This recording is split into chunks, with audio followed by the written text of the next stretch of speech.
Привет, друзья! Прошу простить за долгий перерыв, прочтение всех ваших злобных комментариев и дальнейшая реабилитация заняли слишком много времени. Ну а сейчас я вновь готова порадовать вас свежим выпуском проекта «Четвертая линия». Мы будем встречаться в невероятном баре Wish. Я познакомлю вас со своими гостями, возможно, не такими популярными, как хотелось бы, но они вам понравятся. Ваше здоровье!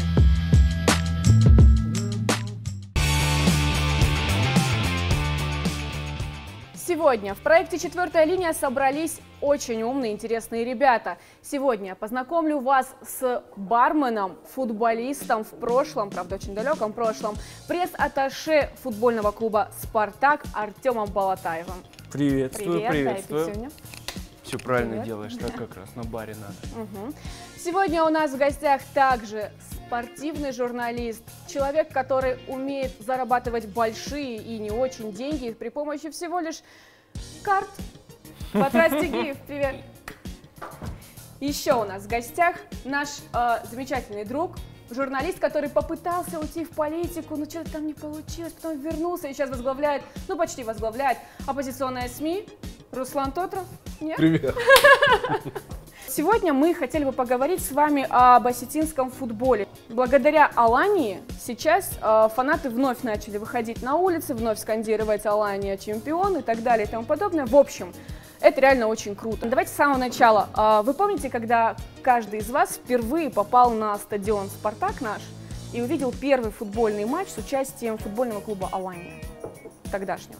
Конечно. Ну вот любовь к клубу зародила, наверное, чемпионское время, да? 95-й год, когда я попал впервые на стадион. И поразило меня, наверное, пробудила любовь к этой игре, любовь к этой команде. Поэтому несем это сквозь время, эту память, эту историю хотим, конечно, хотим возродить, чтобы также Алания... Сколько тебе было лет? 5. И вот твои эмоции. Да, ну я был в шоке, это был культурный шок. С кем тогда играла Алания?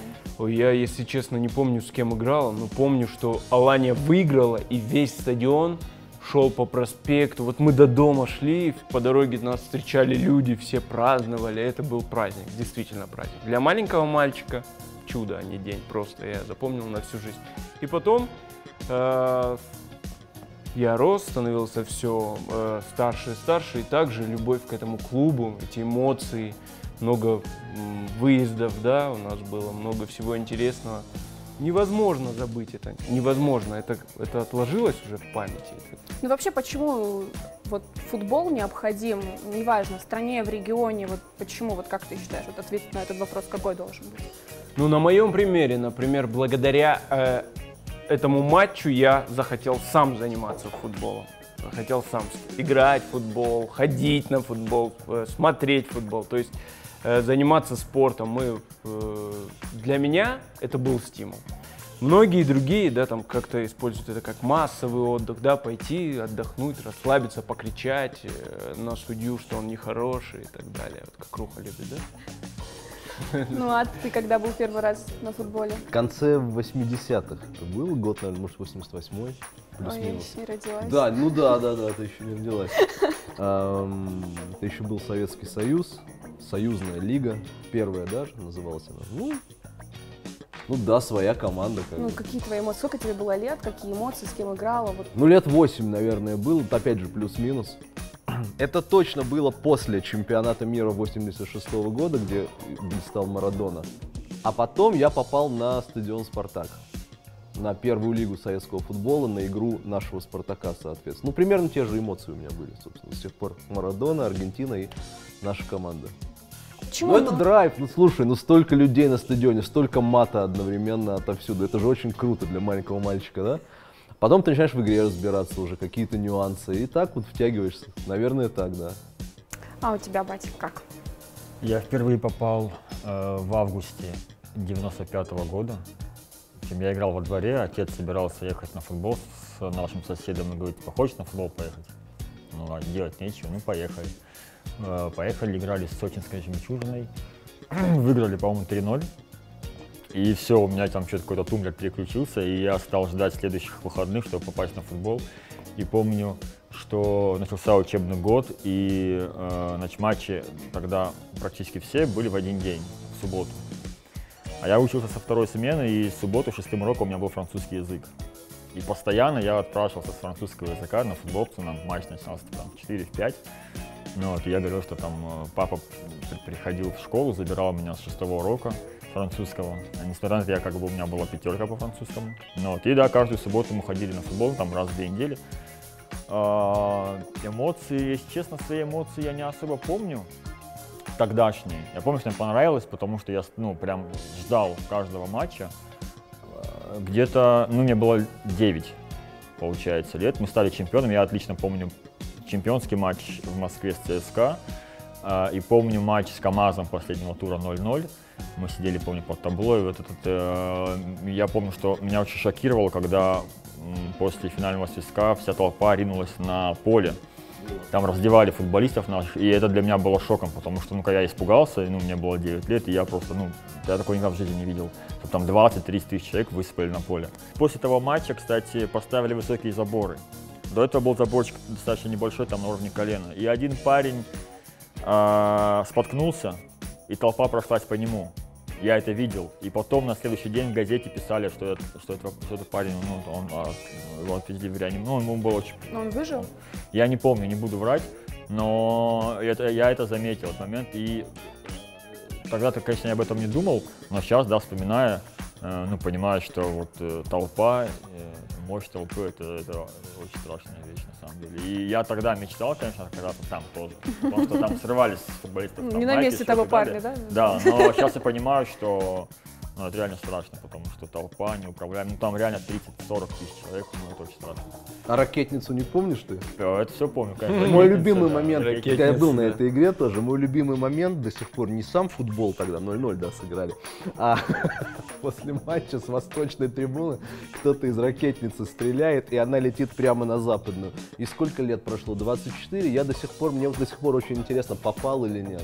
Ракетницы, кстати, достаточно регулярно запускали. Это часто было. В конце 90-х они... И она так, знаешь, с одной трибуны так через все поле летит на другую. Какой кошмар. И ты сидишь и думаешь, в кого? А еще круто было, помните, газеты. Все поднимали газеты, зажигали газеты. Ну да.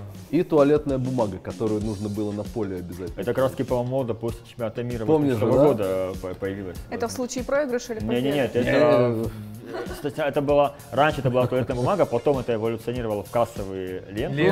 Кассовые Да. ленты. Просто это часть перформанса, часть хореографии, когда вся трибуна одновременно запускает. У меня дома хранилась ленты. вот такая пачка Это, этих это кассовых. как раз из Южной Америки пришла мода. А как обстояли дела с девушками? Как вообще фан-клуб воспринимает девушек?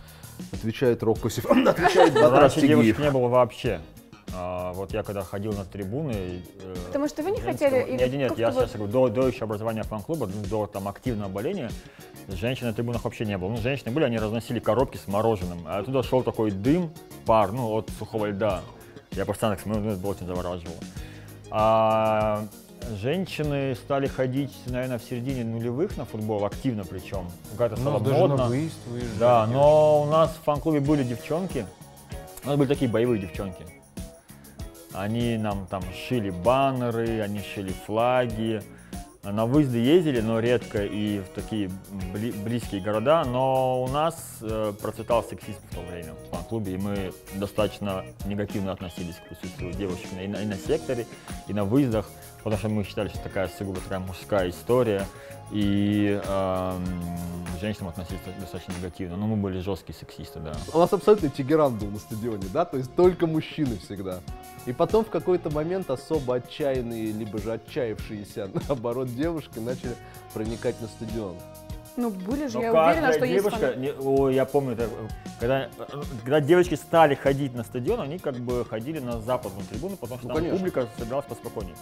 Но бывало так, что там по незнанию или не знаю Да, как, да. но если, не дай бог, одна девушка забрела на восточную трибуну, вот представляешь, там трибуна вмещает, по-моему, 12 человек, да? И вот эти Вот 12 проходит тысяч. девушка, и она собирает взоры всех Всех. 12 тысяч И человек. гул такой. рентген, облучилась она. Просто это вот, чтобы, наверное, поднять самооценку, они туда ходили, да, наверное? Потому что там не важно было А что вы внешне. там с ней делали? Ну, представь, Ничего не делали. Просто как бы вот, представляешь, такое общество, где, представь себе общество, где живут одни мужчины, да?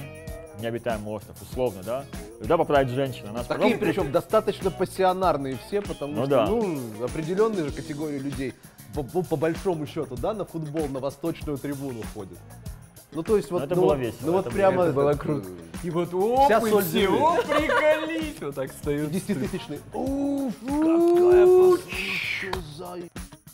Была большая-большая пауза, когда не только на футбольные матчи Алании никто не ходил, ну, махали рукой, там только какие-то преданные фанаты и сотрудники стадиона и команды оставались там, ну, насколько я помню. И только буквально вот недавно, получается, ну, сколько месяцев? Месяца 2, по-моему, максимум. Ну да. Вот это вот все начинает возобновлять свое существование и как-то завораживает и фанатов, и впервые, по-моему, последний раз, я помню, что 15, по-моему, собралось болельщиков на футбольном стадионе, но это, по-моему, максимум за последний какой-то период, длительный очень. Вот в чем дело, почему? Ну это рекорд, во-первых, ПФЛ. Люди хотят, люди жаждут футбола, конечно. Все помнят те времена, все скучают по ним. И даже учитывая, что это там 3-й по силе дивизион футбольный в России, все равно люди пришли. Люди пришли, потому что, да, изголодались, это несомненно, но футболом, после достаточно неудачного опыта, футболом в республике стали рулить люди, которые вызывают уважение и доверие у болельщиков, и которые своей карьерой спортивной и жизни после карьеры никак себя еще не успели, надеюсь, не успеют запятнать. Это Вова Габулов и Спартак Говнев. Люди с достаточно чистыми помыслами и люди, которые в среде футбольной, федеральной, я имею в виду, они пользуются огромным авторитетом, особенно Габулов. Ребят, самая дикая традиция футбольная, фанатская. Я расскажу.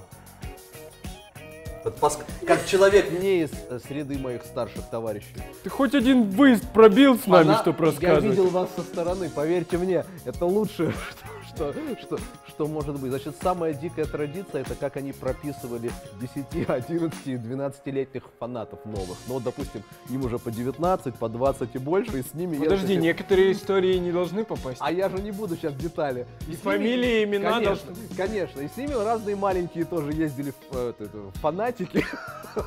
Вот, и их прописывали в суровые будни вот этой вот действительности. Что делали? Делали... Ты понимаешь как? Страшные Нет. вещи, да? Делали все. Ну прекрати! Я же не сказал, что делали все, что делают фанаты. Но одно делает эти лбы здоровые, а другое маленькие совсем. Так. А ты со стороны смотришь и понимаешь, что вот она, вот эта субкультура во всей своей Ты красе. ничего не рассказал, ну Поверь детали.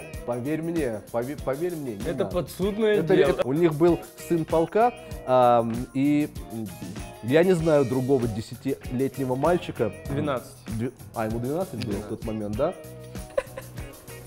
Лучшие напитки, лучшие женщины, ну и все прелести фанатских выездов были у его ног. Вот так. А ты сидишь со своим ноутбуком или блокнотом и пишешь отчет о матче, в то время как Какой-то другие 10-летний познают парень, все да? прелести этой жизни. Так это зависть. Так это зависть. Абсолютно, абсолютно. Это лучшее. В принципе, они вступали в фанатское движение исключительно для этого. Какие темы сегодня во Владикавказе, в Северной Осетии вас беспокоят больше всего? Напрягает именно из истории. Ну, слушай, дело Скаева, вот я о нем пишу 4 года почти, оно напрягает очень сильно. Вчера я услышал впервые в своей жизни от одной женщины в 4-минутной аудиозаписи столько эквилибристического мата, сколько я не слышал никогда. Это вот эта история с избитой этой Ванданой и ее супругом. Вообще, Вот как это ты меня- относишься к этому? Ну, меня очень это напрягло, то, что я услышал. Вот. Это, к слову, о том, что напрягает. Не, ну правда, Фать. Вот эти вот истории. Ну, сфотографировался какой-то ребенок пьяных родителей с этим черепом в Даргавсе. Ну, дети подземелья. Ну, они всегда и везде есть. Ну, хорошо, ну что теперь? В этом не только его вина, на самом деле. Конечно. Конечно же, имеет место быть там бескультурие и невоспитанность. С этим никто не спорит. Но на своем опыте могу сказать, ну, я достаточно много там путешествую, да, бываю в разных странах, и в том числе посещаю различные музеи, которые расположены под открытым небом. И в Европе, и там, в Америке, если ты посещаешь какой-то мемориальный комплекс, да, тебе либо разъяснят, как себя там вести, да, либо там какие-то есть таблички. В общем, ведется работа с посетителями. И человек, когда человек туда попадает, он уже понимает, что это место имеет там какое-то либо сакральное, да, значение, либо очень важное значение для тех людей, которые живут, да, в этой стране. И ты себя ведешь соответствующим образом. У нас в Даргавсе порой бывает проблематично билет купить, потому что там бабушка куда-то отошла, там, которая эти билеты продает, да, то есть всем как бы, ну, дела с собой нет. Люди ходят, там нет, я, например, не видел там ни одной таблички, которая бы рассказывала, что это за место, кто эти люди, которые здесь нашли свою смерть, да, что это место значит для осетин и так далее, и так далее. Если этой работы нет, человек, у которого низкий уровень образования, он приходит, говорит, о, кости, скелеты, прикольно, давай сделаем селфи. Ну, как бы, ну, не только его вина, нужно вести работу с посетителями. Это поздно делается, ну, как бы, в этот Даргас ездят большие потоки туристов, там, с Кавказа и с России автобусами. А работа с ними никак не ведется. Беда в том, что это, правильно говорит Батрас, это все реакция. То, что делают наши власти, это реагирование, а не то, что называется превентивной медициной, да, понимаешь, либо предотвращение. Но мне кажется, это вообще по умолчанию. Если какой-то есть музей, да, то ты, ну, как бы, человеку, вот, допустим, человек приедет в Даргавс, он слышал о том, что вот там такое уникальное место, где там, да, останки. Но он, будучи там на месте, он ведь не поймет, что это вообще, да, как, почему там. Многие, например, меня спрашивали, а вот там споры чумы до сих пор, да, можно заразить, ну, как бы, нет, никакой разительной работы не ведется с туристами. Ну, как бы, ну, по-моему, это вообще по умолчанию должно быть. Да, рассчитывать на то, что все люди представляют дома высокой культуры, безусловно, невозможно, потому что мир полудурками полон, понимаешь? Один череп проламывает другой, фотографируется с костями, третий натрий посылает и всех православных. Ну, невозможно рассчитывать на то, что вокруг одни Homo sapiens, там половина Homo erectus. Слушайте, а вот возвращаясь... Ну, а чего? Ну, да, люди прямоходящие, ну, а чего? А возвращаясь к теме вот религиозной... Ощущаете, что вас как-то притесняют? То есть у меня есть товарищ, он атеист, и он говорит, что его притесняют. Как атеиста? Да, ну то есть навязывают свои какие-то истории. Я атеист, меня вообще никаким боком не касается история, мне вообще на самом деле, я не хочу никого обидеть, да, сейчас. Мне на самом деле, ну, как-то не смешно. Когда в 21 веке люди глотки дерут и спорят друг с другом, там, как правильно молиться этому святому или тому святому, вместо того, чтобы там думать о том, как разработать какие-то там, да, высокие технологии или там заниматься какими-то исследованиями, да, там, в области медицины или науки, а они там крутить пироги или не крутить, ну, как бы мне это немного смешно в 2019 году. А я вообще не понимаю, как можно оскорбить чувство верующего. Если ты веришь, как твои чувства можно оскорбить? Мне кажется, это совершенно закономерная история для сегодняшней Осетии. Не хочу в это углубляться. Мы много, в частности, об этом в том числе писали, и просто одним предложением сформулирую. 10 лет в республике была в большой степени православная власть, потом в республике появилась власть нехристианская, и православные, что закономерно, чувствуют, что они на какой-то, может быть, обочине жизни в этом плане оказались, потому что повестку теперь диктуют люди, у которых верования иные. Вот только и всего. Итак, игра. Она называется «Я никогда не». Заключается она в следующем. В этих шотах, я не знаю, что в этих шотах, они очень красивые, но... Как будто из канализации набрали. На баме набирали. Да. Прости. Ну, в общем, я правда не знаю, что здесь, но это не очень приятные, где-то очень приятные напитки, не знаю, честно. Но там в голове... 50/50. Да, в голове этого парня замечательного находятся некоторые факты о вас, но они написаны формулировкой «я никогда не». Например, «я никогда не ходил в школу», и если вы ходили, то вы пьете. Вот по такому принципу мы играем. Какая-то пиханина, по-моему, пошла. А если я никогда не ходил в школу, то я не пью? Да. Все отлично. Все, супер, поехали. Кто первый? Да ладно, понятное дело, что это. Это два вот так. Я не два, я взял один, но чтобы потом чистая пиханина, по-моему. не сказать. У него остаточная память с выборов просто. Я никогда не дрался с стенка на стенку. Меня били один раз в импровизированной драке стенка на стенку в Штатах, кстати. Я даже никого не успел ударить, меня кием ударили сзади по голове. Считай, как это и что я делаю тогда? Ну, я фактически присутствовал, но меня рубанули. А никто больше? Если кто-то из вас принимал участие в такой драке, то он пьет. Давай, фанатье. И рассказывает свой... Я просто пить не хочу. Я думаю, мы с Артемом в одной драке участвовали. Да, кстати. Какие они мерзкие все на вид, ужас. Ой, я хороший выбрал. У меня манго маракуйя. Я не знал, что это.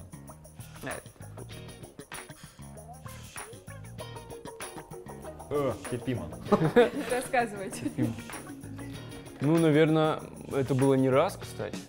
Наверное, самый запоминающийся случай это зона юг, Новороссийск. Новорос, да. Да, в Новороссийске мы после... Причем там было достаточно так хитро сделано. Там гостевой сектор был рядом с, Я помню, что фанатами я домашней оглох, команды. я не помню почему. Я сейчас вспомню, я тебе напомню. И во время матча мы типа с ними подружились. Ну там шарфами даже менялись. И после матча мы, значит, отправились к гостинице, где жила команда. Там стоял наш автобус. А гостиница стоит в таком месте, и такой спуск идет к морю. И то есть, если стоишь у гостиницы, то не видно, что там внизу происходит. А уже темно, там ночь. Вечер. Да, и мы стоим, собираемся уезжать, и тут поднимается такая толпа, человек, наверное, 40. Ну вот, бросает в нас взрывпакеты, фаера, точно, бутылки, фаер. да, и вот у нас там получился схлёст. 2 против 40 дрались. Не, у нас было человек 30 тоже. Да Нет, вдвоем. мы вдвоем бы не осилили. Наши всегда выигрывают. Мы всегда выигрываем в таких случаях. Не, лежачих у нас не осталось, а у них лежачие остались. Мы всегда выигрываем, потому что мы физически готовы и бегаем Да, очень быстро. особенно я, да. Бегал быстро. Да. Какую-то гадость. Как ты сказал, пеханина? Ханина, да. Мне никогда не было стыдно за своих коллег. Мне всегда стыдно за своих коллег. На самом деле достаточно включить выпуск новостей на любом федеральном канале, и тебе станет стыдно сразу за коллег.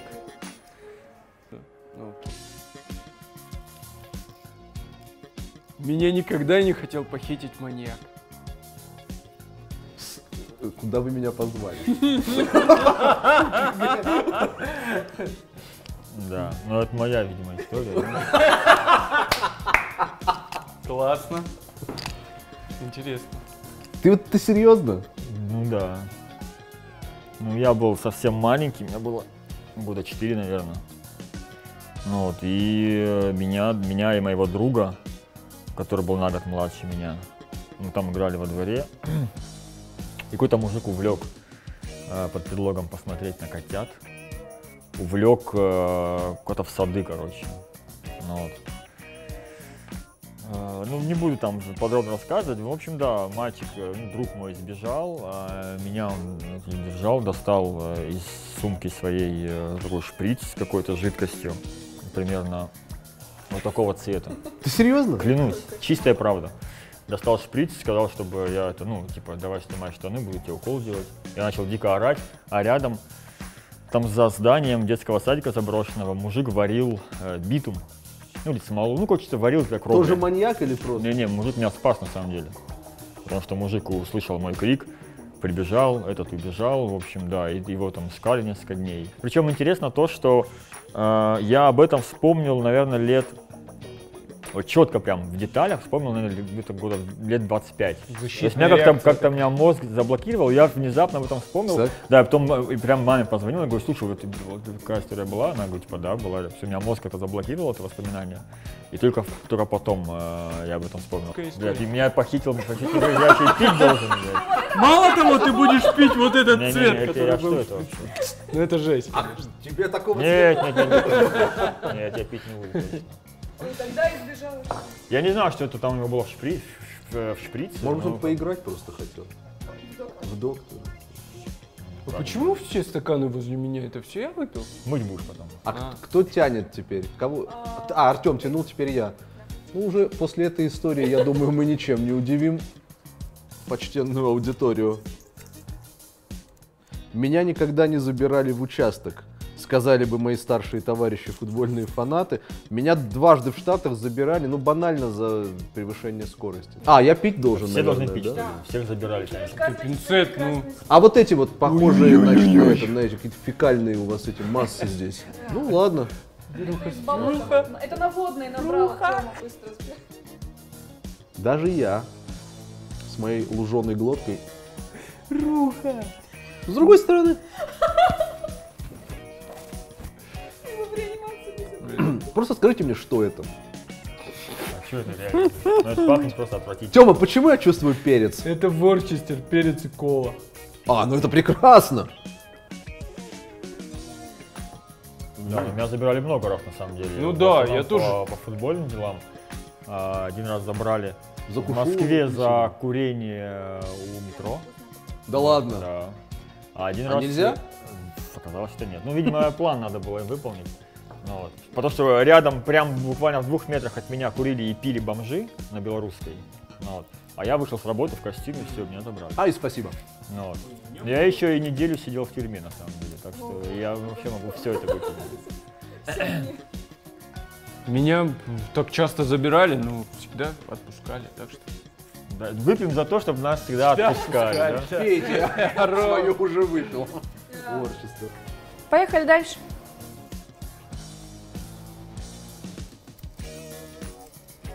Я никогда не ломал себе ноги во время игры в футбол. Не ломал никогда. Я в футбол вообще не играю. Практически. Получил Вот. фашист гранат. Это А я вот Артём помню. расскажет. Это я помню. Да, ломал. Голеностоп ломал. У нас была любительская лига. А мы это считаем переломом ноги, кстати? Конечно. Верните назад эту коктейль. Считаем, считаем.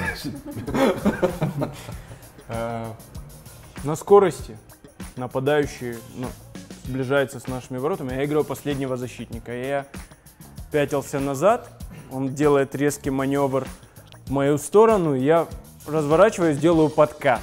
А юность, искусственное поле, там не совсем оно идеальное, то есть есть стык между коврами, да.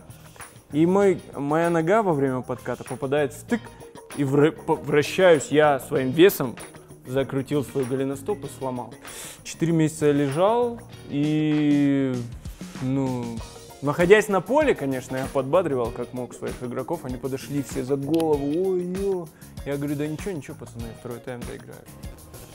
Ну, кто следующий? Ты, Тём?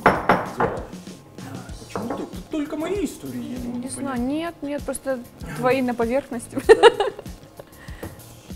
Я никогда не фотографировался с Киркоровым. Это правда. А я, блин, да. Не-не-не, это История не, с погоди, маньяком это не была, это Киркоровым. нет, я не фотографировался с Киркоровым, просто меня сняли во время общения с Киркоровым, это немного разные вещи. Ты рассказывай. Я брал интервью у Киркорова Еще на раз. одном светском, было время, короче, когда я работал, да, на светских мероприятиях в Москве, вообще жесть, короче. Да, и общался там со всякими певицами и так далее, певцами. И общался с Киркоровым, и да, была такая фотография. Ну, у до сих тебя пор она есть, в да? рамке, Я да? не удалил ее? Нет. Забыл. Ну да. Не, я пить отказываюсь, я не фотографировался с ним. Вот и лингвистические Ты экспертизы видишь? Ну, начинаются. матрас Ну, известный имеет право. лингвистический. Имеет матрас, право так поэтому опасно. Вот это вот я чувствую хорошее.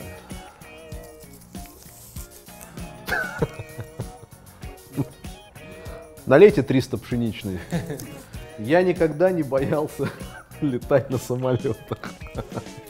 Твоя тема. Моя тема. Серьезно, ты боишься У летать? меня аэрофобия развилась лет 5, наверное, уже 6 назад. В разгар моих этих перелетов безумных по миру постоянных. Ну да. С Я никогда не перистальтикой будут работал проблемы. водителем, это правда. Никогда в жизни не сидел за рулем автомобиля. Больше. Да. Come on. Вот Слушайте, это выпей. Не хочу это я пить не буду. сколько нового я о моих друзьях узнаю. На самом деле Артем один из тех людей, который может похвастаться невероятно резким скачком и карьерным ростом. Подожди. Водитель, оператор, Да. корреспондент, ведущий, продюсер. Это все, что надо знать об остинском телевидении.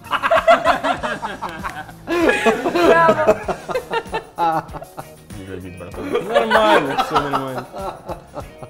Очень хорошо. Это хорошо было, действительно. Тяните, Артем Станиславович. Водитель. Ой, вот это ядреная пошла. Ох. Слушай, ну я уже косой. Ну я сегодня много бухнул. Так. Я никогда не выигрывал солидную сумму в покер. Кто бы это мог быть? Кто за этим, за этой барной стойкой? Выпей зеленую, я хочу. Нет, нет, нет. Ну, да, бывало. Какая сумма самая большая была? Единоразовая? Ну да. Ну я не знаю, как у вас там. Единоразовая, самая Покерменов. большая была чуть больше 22 тысяч. Долларов. Ну вот, допустим, Тут как важно это один момент происходит? объяснить. Это Батрас, прости, если я вдруг прям в превосходной форме, это профессиональный Нет, игрок. не профессиональный. Что я имею в виду? Профессиональный, да. Речь идет о турнирах, то, о чем говорит сейчас Батрас. Не то, что он вот за этим столиком с кем-то, о турнирах, да, ну, чтобы важно, чтобы люди понимали. Ну то есть с турнира какого-то определенного, какой Да. Ну, максимальная я выиграл сумма? турнир, в котором участвовало 6 тысяч человек, и я выиграл 22 с лишним тысячи долларов, да. А никогда не срубал больших денег в каких-то вот местечковых, просто вот в каком-нибудь баре, в клубе, там просто сыграл такой Ну, опыт? во-первых, покер и, в принципе, игорная индустрия запрещена на территории России за исключением игорных зон. Поэтому сыграть легально в покер можно только там в Сочи, либо в Горном Алтае, либо на Дальнем Востоке, либо в Калининграде. То есть даже турнира не может в Москве условно Нет, быть? нет, Вот так нет. даже? То есть крупные турниры, крупные бренды покерные, они приезжают в Сочи. Это и мировой покерный тур, и мировая серия, и европейский покерный тур и так далее. Все турниры в Сочи. Конечно же, проходят нелегальные игры, но как бы я стараюсь в них не принимать участие, потому что нет гарантии выплаты выигрыша, нет гарантии, что не забежит ОМОН там, и так далее. А были такие ситуации? Конечно. Не, у тебя. У меня? Нет. Тебе зелененькую вроде ты собрал. Нет, зелененькую я пить отказываюсь. Выпьем красненькую. Так, Выпей там зеленую, буквально, я прошу по-моему, тебя. одна Последняя моя осталась, да. осталась, да. Тащи. Ну что, завершим эту вакханалию. Конечно, я ждал. Я никогда не воровал газеты. Что смеешься? Что значит воровал? Я 3 года, между прочим, в Штатах, я Фате рассказывал эту историю. Газеты продаются, ну такой вот лоток, он как бы по идее должен быть закрыт, ты 25 или 50 центов туда опускаешь и открываешь, и берешь газету. Но поскольку я этот лайфхак очень быстро освоил, что его можно просто открыть. Американцу это не придет же в голову нормальному человеку среднестатистическому. Вот, да, я 3 года, значит, на 1000 с чем-то долларов я нагрел несчастную издателя газеты Daily News, за что мне стыдно до сих пор, между прочим, да. Ты воровал, Если- чтобы читать, правильно? Да, я каждое утро начинал с того, И что он я поджигал и чай шел на пью, футбол. вытаскиваю эту газету из... Погоди, тебе было жалко четвертака или просто чисто вот спортивный интерес? Ну он же открыт. За что Ну он же четверта? открыт, он же открыт. Вот, да, вот так вот. Причем я не, она выходила 6 дней в неделю, я не пропускал ни одного выпуска. Ну, на халяву же, понятно. Ну нет, ну это же... А вообще кто-нибудь что-нибудь воровал в своей жизни? Было такое? Один раз я, в общем, забыл заплатить за жевательную резинку. Ну, то есть она набрала, да? И на кассе, да, это жвачки. Я как бы взял жвачку, как по запальке положил ее в карман. Ну вот. И потом только обнаружил, что я за нее не заплатил. И потом периодически, да, в крупных сетях брал жвачки и не платил за них. Короче, мне было один раз стыдно, мама Но попросила... мне не стыдно, кстати, за это. Мама Мне меня абсолютно не попросила стыдно. украсть со школы цветок один, ей понравился там на окне. Вот И мама сейчас История о довольна маме будет. пошла, да? Это давным-давно было, и она меня попросила, ну, оторвать там, где надо, и, ну, украсть, я не знаю, как это называется. Существует же якобы поверье, что Да. ворованный росток лучше растет. Да, да, и вот, У меня такая и я выходил со школы с таким адреналином и пульсом, я выбегал, я мчался. Пить надо вот это или? Да, Ну, добейте уже. лучше бы вы Белую шприцы, воду. правда, шприцы раздали, чем Попей, коктейли. попей, голубую. Нет, ну на фоне того, что вы мне дали раньше, это в принципе напиток богов, поэтому... И вот на этой прекрасной ноте я хочу сказать вам пока. Спасибо, ребят, что были сегодня в нашем проекте. И я надеюсь, что увидимся снова. Однажды я вас вновь позову. Спасибо, это было классно. Спасибо, было круто. Взаимно.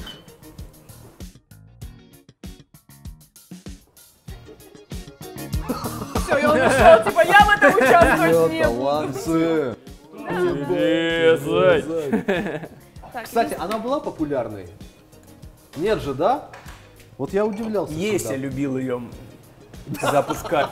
все равно это было Я в как, записи, я я как в той нарежу. комедии пошел в сортир, как с Лесли Нильсоном, когда он с микрофоном пошел в сортир.